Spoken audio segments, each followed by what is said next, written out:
माघ मास महात्म्य 12वां अध्याय। यमदूत कहने लगा कि जो कोई प्रसंगवश भी एकादशी के व्रत को करता है वह दुखों को प्राप्त नहीं होता। मास की दोनों एकादशी भगवान पद्मनाभ के दिन है। जब तक मनुष्य इन दिनों में व्रत नहीं करता उसके शरीर में पाप बने रहते हैं। हजारों अश्वमेघ सैकड़ों वाजपेयी यज्ञ एकादशी व्रत की 16वीं कला के बराबर भी नहीं है।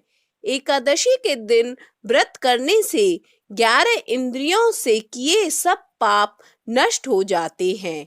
गंगा, गया, काशी, पुष्कर, कुरुक्षेत्र, यमुना, चंद्रभागा कोई भी एकादशी के तुल्य नहीं है। इस दिन व्रत करके मनुष्य अनायास ही वैकुंठ लोक को प्राप्त करता है। एकादशी को व्रत और रात्रि जागरण करने से माता पिता और स्त्री के कुल की 10-10 पीढ़ियां उद्धार पाती हैं और वह पीताम्बरी होकर भगवान के निकट रहते हैं। बाल, युवा और वृद्ध सब तथा पापी भी व्रत करने से नरक में नहीं जाते। यमदूत कहता है कि हे वैश्य, मैं सूक्ष्म में तुमसे नरक से बचने का धर्म कहता हूँ।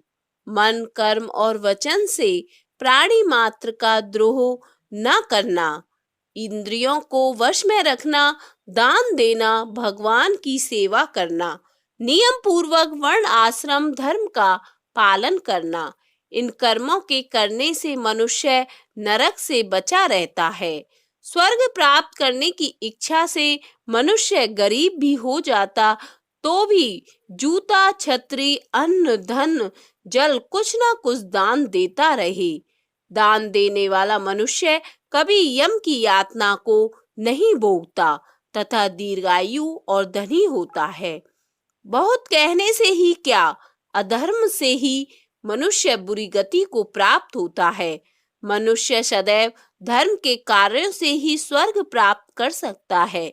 इसलिए बाल्य अवस्था से ही धर्म के कार्यों का अभ्यास करना चाहिए।